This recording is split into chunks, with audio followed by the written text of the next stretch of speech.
This video was brought to you by my beautiful Patreon community and my YouTube channel members. Thank you so much. Welcome. Hello boys and girls, welcome to another installment of JW Broadcasting. This month we're going to learn how to manage our anxiety in a doomsday cult. I'm dead serious. You know, as always, we're doing the cringe challenge, so if you cringe, you lose, and when you cringe, let me know the exact moment you lost it. Are you ready? Let's get into it. The host for this month is Gages Glockington, who's actually the representative for Jehovah's Witnesses in Germany. We featured Gages a few times on the channel, and this man is the biggest governing body bootlicker. Remember that time he told us to use our financial resources to become friends with Jehovah and Jesus? Using our financial means to make friends with Jehovah and Jesus. And when he told us to ignore all the criticisms against the religion and just trust the governing body blindly? That is why we feed exclusively at Jehovah's table. No matter what sensational stories are being told or written about or aired via social media platforms, we fully trust and support the governing body directed by Jesus. We fully trust and support the governing body directed by Jesus. Oh, but it's not a cult. Okay, let's see how long it takes Gajos to just blatantly lie to our faces. We know what the future holds. Bible prophecy clearly indicates that we are living in the last days. Damn, that has to be a new record. We understand what events will lead to Armageddon and the arrival of God's new world. I also love to claim baseless speculation as absolute fact. But these feelings can go away when we realize that we are well prepared. For example, do you remember the feature drama from the 2023 convention, Commit Your Way to Jehovah? It illustrated how following the organization's direction saved lives during times of political unrest. Oh, that's rich. Following the organization's instructions saves lives? Tell that to the hundreds of JWs in Malawi who were brutally murdered because they followed the governing body's instructions to remain politically neutral. And don't get me started on that Africa film, bro. I covered it like a year ago and it was awful. All it did was exploit common issues found in Africa, that is, tribal warfare, to encourage blind trust in the organization. And the worst part, it wasn't even filmed in Africa. It was filmed in upstate New York. That movie is like Watchtower's version of Emilia Perez. Man to woman. From penis to vagina. This means being loyal to Jehovah and doing what he asks. Is this not what we promised to do when we dedicated our lives to him and got baptized? Yes. And since then, we've made many decisions to follow his directions, which often come through his organization. Some changes were easy. Others were hard, especially when we did not fully understand the direction or agree with it. There we go again, hammering in the command to obey the organization even when it doesn't make sense or when you don't even agree on what they're saying. Cult Playbook 101.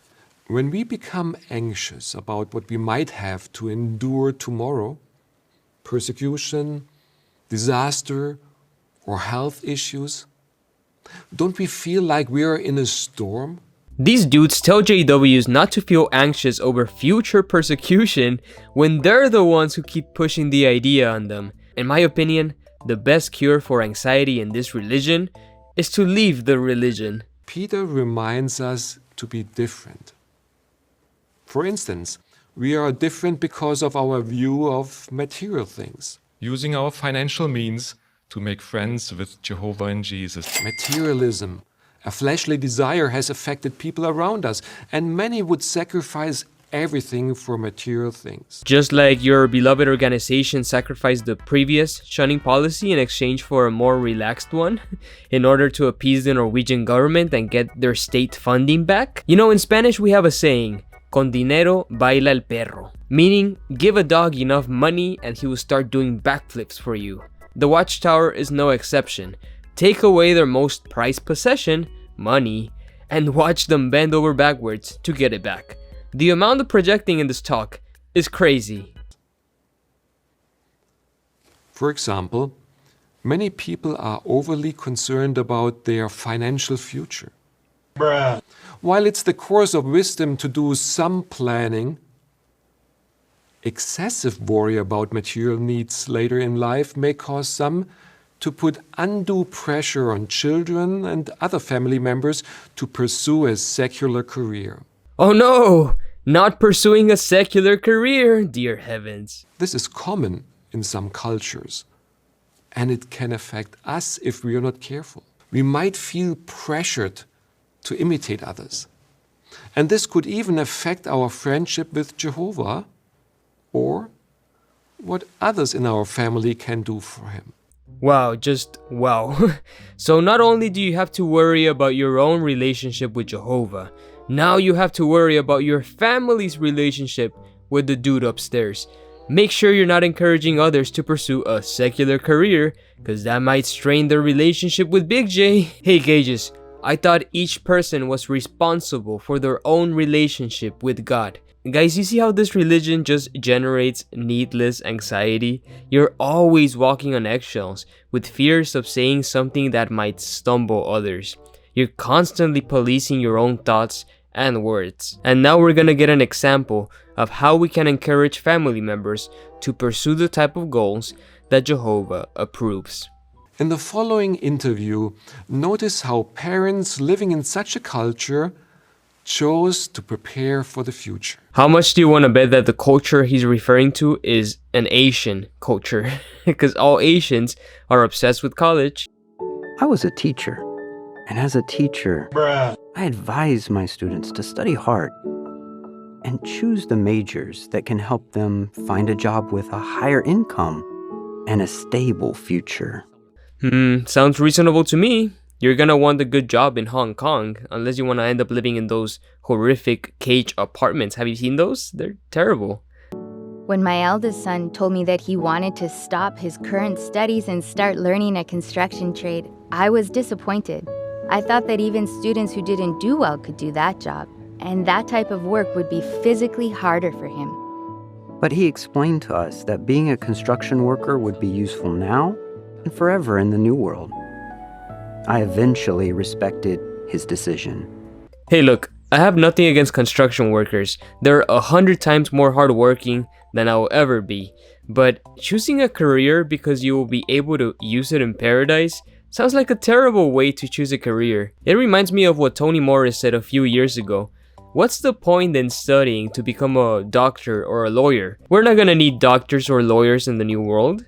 In addition to promoting divine education, what secular skills will we be promoting? Skills that'll be useful to God's organization now and after Armageddon. For example, we need construction skills around the world right now. Think about this.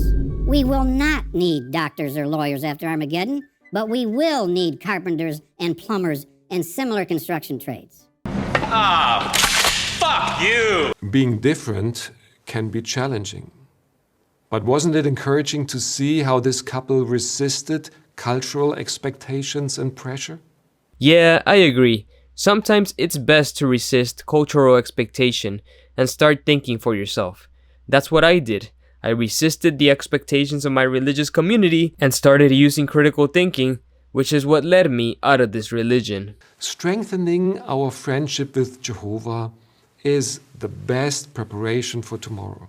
And whether Jehovah ultimately uses children to care for their parents or provides help in another way. What other way, Gages? Is Watchtower gonna write these old people a check? I don't think so. Is the state gonna provide for them? Yeah, good luck with that. Most countries have a terrible pension system. And how do you expect these children to take care of their aging parents if they can barely afford to feed themselves? What you're basically saying is, hey, don't worry about your retirement, encourage your children to perform free labor for us, and Big J will cover the check. Somehow. What irresponsible advice, especially coming from someone who lives off the donations of others. Jehovah will stick to his promise to care for us. Spare change, man. Next, we get another installment of Iron Sharpens Iron, a series in which Jehovah's Witnesses are taught how to be good Bible teachers. This Japanese fellow will teach us how we can preach to people who are not non-religious. What comes to your mind when you hear the word non-religious? Exactly what it sounds like. You might assume this means the person doesn't believe in God. But the truth is that although the person may not belong to an organized religion, they might very well have a belief in God or in a higher power. Sure, but if people tell you they're not religious, it's because they know the problems with organized religion, and they're usually not interested in what you're selling. It's like a polite way of telling you to leave them alone. Now, let's see how we can apply these tips.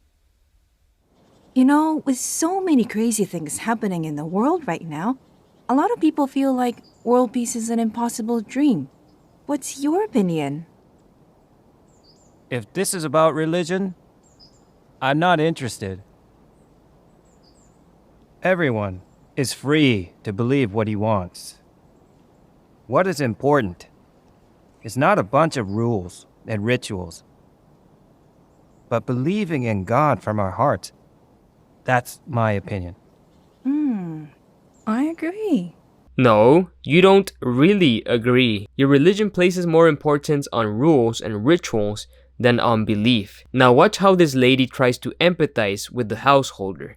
Not to talk to him eye to eye, but to get him to let his guard down and then sell him her religion. Believing in God from our heart is very important. If you don't mind, may I ask you why you're not interested in religion? I used to belong to a religion, and the hypocrisy I saw just completely turned me off. Oh boy, just wait till you hear about this cult. It's a beautiful season, isn't it? I love the lavender. So beautiful. Oh, yeah, I love it too. The color is lovely, isn't it? It is. Bruh, who the hell is writing these dialogues? People don't speak like this. You know, to me, flowers are like an amazing gift from God. Have you ever wondered if there is a God? A God? Well, it would be nice if there were, but I don't believe in God. You know, many feel the same way you do.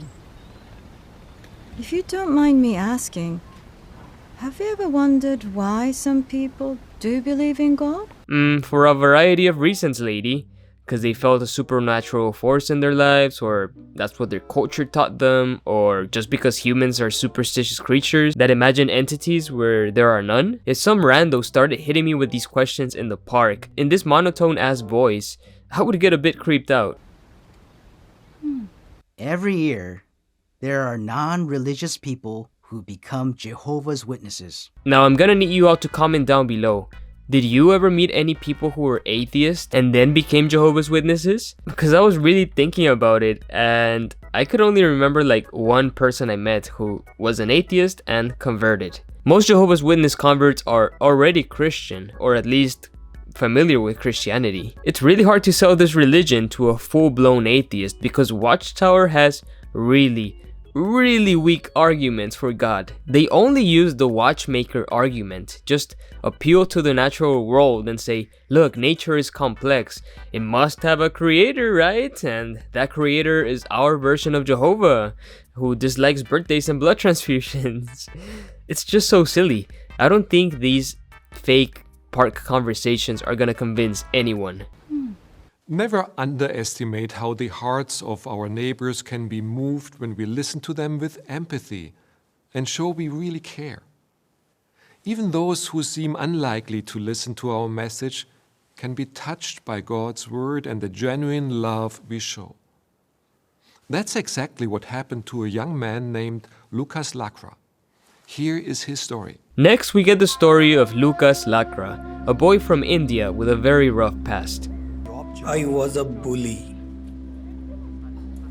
I used to steal from others.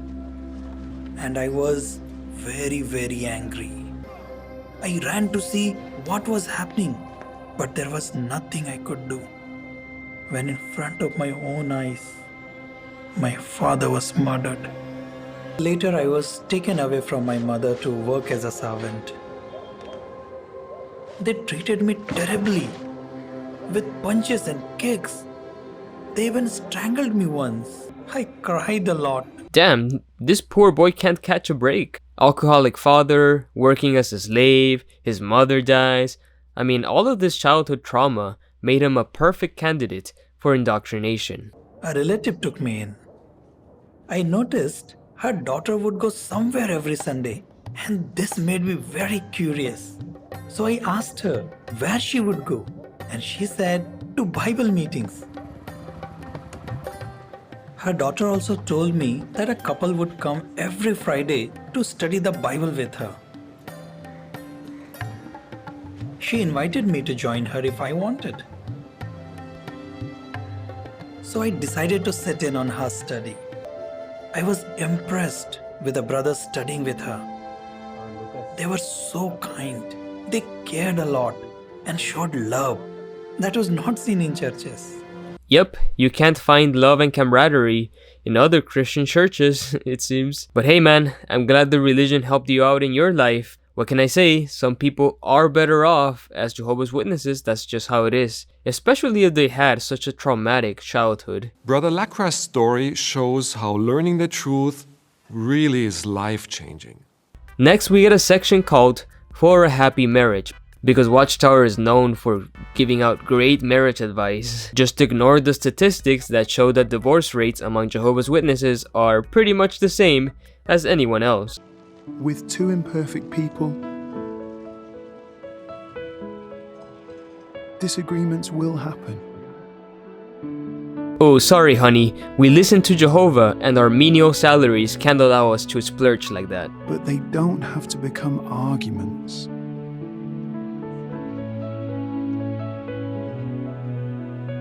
If the two of you don't see a matter in the same way, for example, how to manage money. Sorry honey, Jehovah promised he would provide for us, but that only includes instant noodles and sandwiches. What should you do?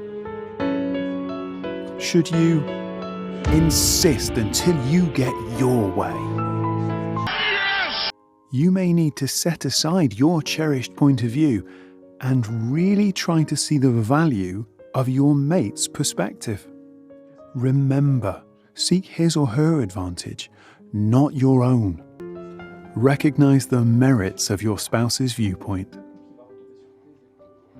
And even if your differences cannot be solved by a mutual compromise, conceding and supporting will be a win for your friendship. This is kind of just a suggestion because in Jehovah's Witness marriages, the husband always has the final say on important decisions, and the wife is expected to support him no matter what. Like, she can contribute to the conversation and the husband is supposed to listen to her, but the final decision lays solely on the husband. So yes boys, listen to your wives, but do whatever you want. Then they claim that men and women are equal in this religion. What a blessing it is to have spiritual brothers and sisters to keep encouraging and building one another up during these last days. And to my pleasant surprise, this month's music video wasn't about starving your doubts or handing your ass over to the governing body, but about spending quality time with your kids. By reflecting on the gift of life, we avoid letting precious time with our loved ones slip away. Hey Watchtower, you know how we can actually spend more quality time with our loved ones? By not shunning them.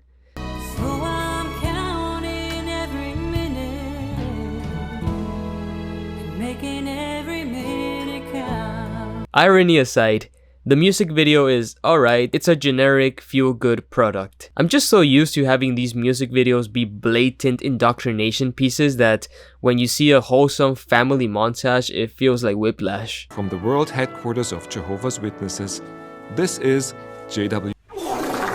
Alright, thank you Gauges for the timely reminders, and I hope the governing body gives you some extra Scooby snacks for your efforts. No, I'm sorry, that was kind of mean.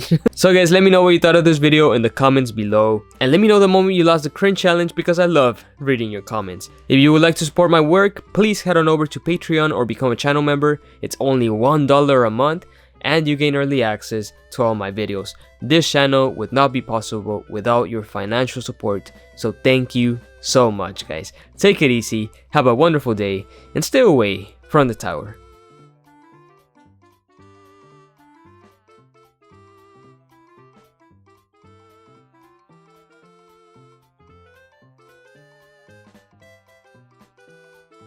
Bah. Goodbye, little sheep.